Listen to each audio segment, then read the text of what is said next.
So मित्रांनो, तापेची गोळी खाल्ल्यानंतर ताप तर बरा होतोय, पण नक्की हा तापेचं कारण काय होता हे जाणून घेण्यासाठी फक्त मला 60 सेकंड द्या. पुढच्या 60 सेकंदामध्ये मी तुम्हाला समजून सांगू शकतो. सो कोणता ताप धोकादायक आहे? ज्या तापेमध्ये तुमच्या हृदयाचे ठोके वाढत आहेत, तुम्हाला अस्वस्थपणा वाटतोय, तुम्हाला गरगरल्यासारखं वाटतंय, तुम्हाला उलटीसारखं वाटतंय किंवा जुलाब येत आहेत, हा ताप तुमच्यासाठी धोका निर्माण करू शकतो. मित्रांनो, मी असे अनेक पेशंट बघतो जे मला बोलतात की सर, लास्ट एक हफ्ते से फीवर आ रहा था, पर डोलो 650 खा रहे थे तो फीवर ठीक हो रहा था, फिर उसके बाद फिर से रात को फीवर आ रहा था. सो मित्रांनो, अशा प्रकारचा जो ताप असतो तो कदाचित मलेरिया किंवा टायफॉइडचाही असू शकतो.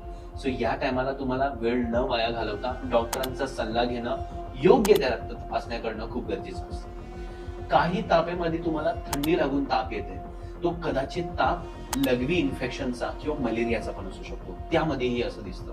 काही तापेमध्ये तुम्हाला पायाचे जे मोठे मसल्स आहेत ते, बॅक पेन, हेडेक आणि तोंड पूर्ण कडू झाल्यासारखं वाटतं. सो हा ताप कदाचित टायफॉइडचाही असू शकतो. सो अशामध्ये जर एक दिवसापेक्षा जास्त ताप तुम्हाला वाटत असेल किंवा आराम केल्याने, पाणी पिल्याने ताप तुमचा जात नसेल, तर तुम्ही डॉक्टरांकडे जाऊन त्यांचा योग्य तो सल्ला घेणं खूप गरजेचं आहे.